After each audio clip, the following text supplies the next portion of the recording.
Chapter 6. By the end of the morning, all but the youngest students were aware of Hannah.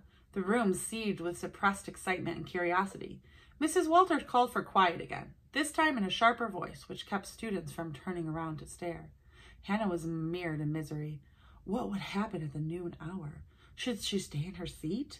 Every student in the school would pass her desk on the way out. She could not bear the thought of their stares and whispers.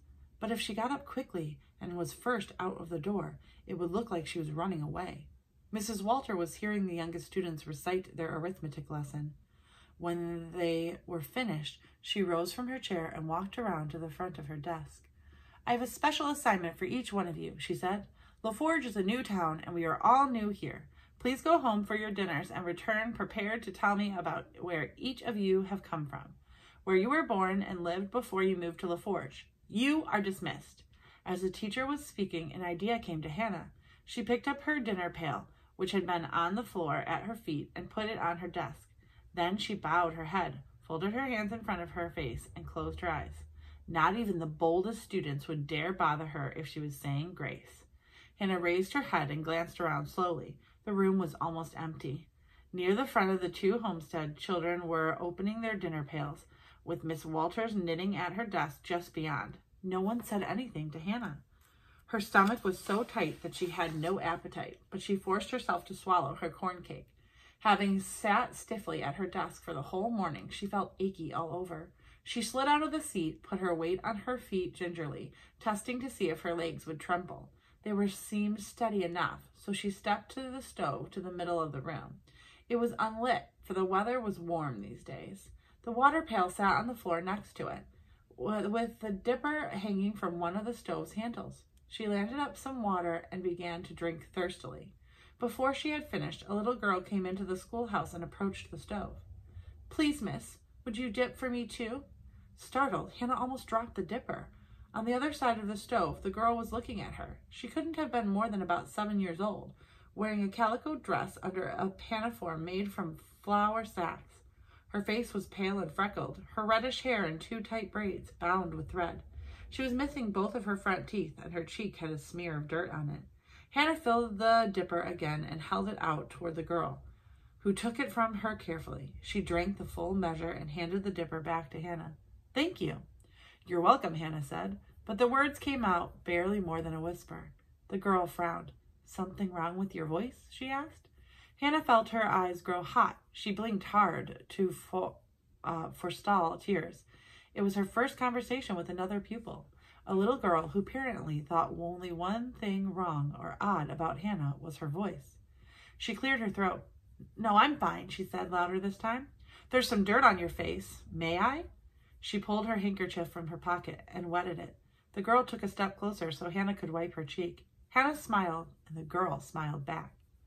Once all of the students were settled in again, 3 desks remained empty. The pupils who sat in them had not returned after their dinners.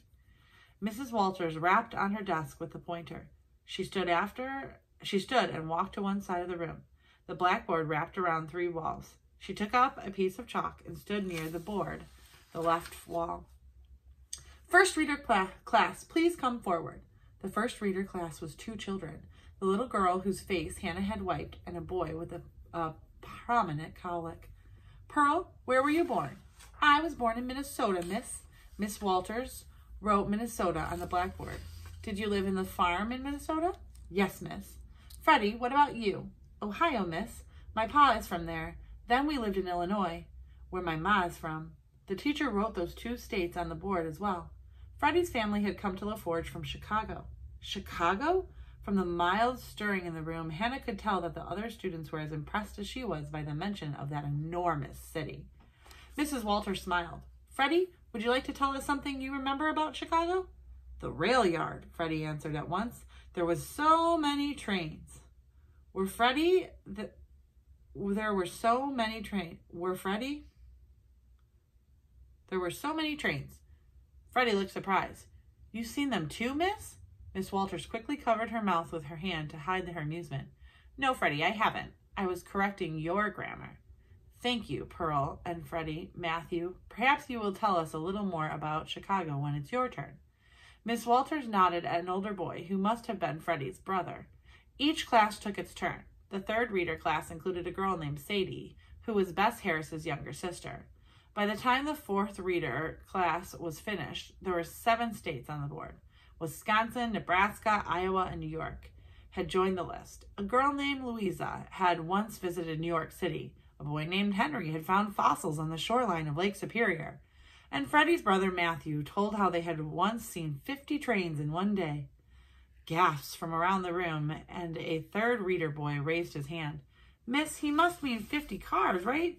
50 railroad cars, not 50 trains. Matthew shook his head firmly. Trains. Freddie was counting cars at first, but there were so many, it got too hard, and he couldn't count high enough.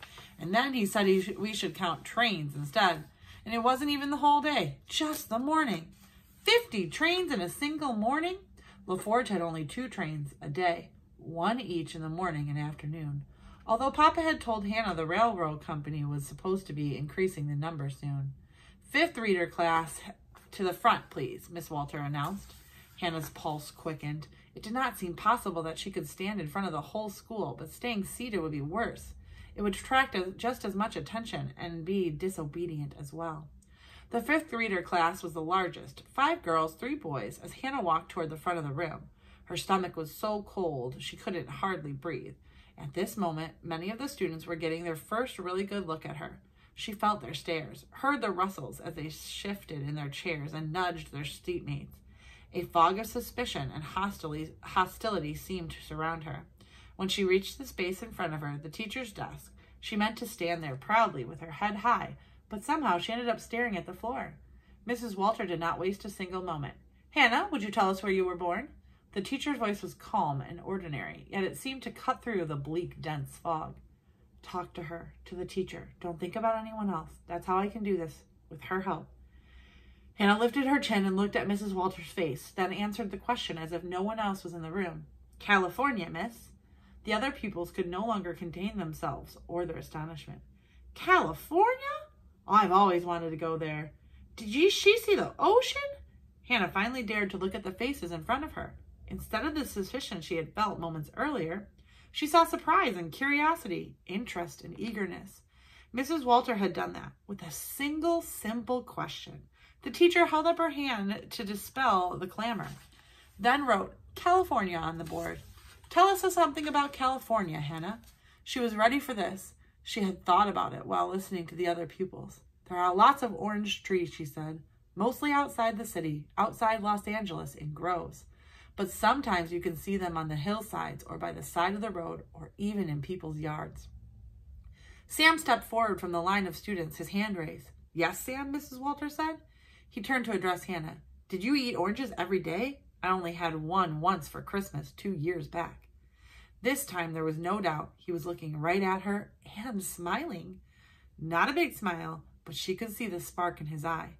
Me too, miss. I had one for Christmas too. I never had one. Are they good? Best thing you'll ever eat, except for maybe Christmas candy.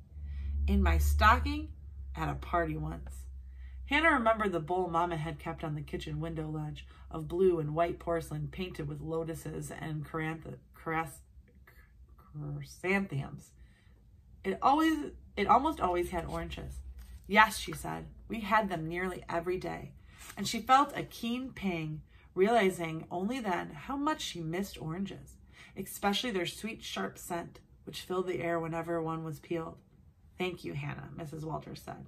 The rest of the students had their turn. Sam was from Minnesota. It turned out that he was a little Pearl's older brother. Margaret and Albert, siblings from Iowa. Edith from Illinois. Ned from Wisconsin. And Dolly's family had come from upstate New York. When it was Bess's turn, she said, I was born in Wisconsin. We also lived in Kansas and Iowa. That's where Sadie was born. And like she said, we came here from Minnesota. He said, Ma says it's because Pa has an itchy foot. As Hannah listens to her classmates, she glanced occasionally at Mrs. Walters. She made them. She made us see that we all come from somewhere else. For the rest of the afternoon, Hannah studied her lessons and responded when called on. She answered questions in geography and history, worked problems in long division, and began memorizing the first table of 4-syllable words in the speller. The schoolroom was quiet and orderly. There was no chatter or laughter. It was an ordinary afternoon for the students of the LaForge School, and Hannah enjoyed reading and reciting the lessons so much that she didn't want the day to end. The warmth of her contentment continued once she was at home. Through afternoon chores and supper, she was so full of the news of her day, she skated right over the fact that Papa hardly said a word. Then they heard a knock on the door, and from the way he looked, she knew he'd been expecting it.